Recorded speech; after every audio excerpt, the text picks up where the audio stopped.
Hey, I just wanted to highlight this really cool advertisement that I stumbled across. So you can see here that it says Suki ga hajimaru, or like, love begins.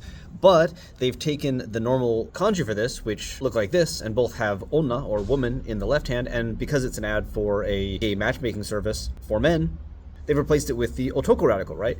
Creating a bit of fun little kanji wordplay. And in both cases, the woman radical there actually is meaning-based, like the idea of a woman liking her child probably is where the first one comes from. And the second one, people debate over whether or not the right half is sound-based or meaning-based or both, but basically like women as the start of something.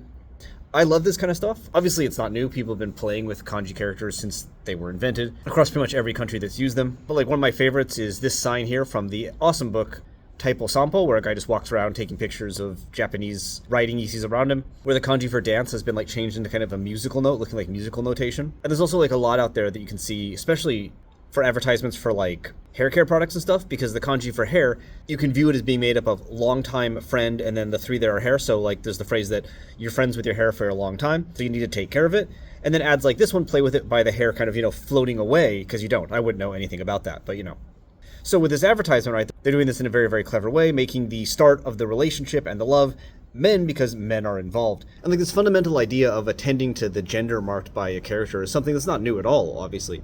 A pretty common example you'll even see sometimes in like pretty standard formal Japanese writing is messing with the representation of the word kyodai, which is supposed to be written like this and this, which is older brother, younger brother, right? That's how you get the kyo and the dai. But a lot of times people change it depending on the actual gender makeup of one's siblings, and this doesn't affect the reading, but it does kind of convey extra information via the kanji, although obviously in this case we're not changing the radicals. And while this is just like an advertisement, so it's unlikely that these kanji are going to be used kind of in day-to-day life for people. They might. They could, but I mean, we're not really in a handwriting generation right now.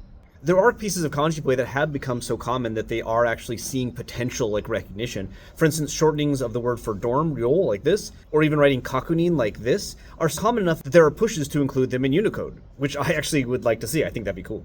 So basically, I just thought this was very, very clever, and this kind of play was very clever, so I wanted to highlight it. That said, though, you do have to be very careful because some people do find this kanji play very radical.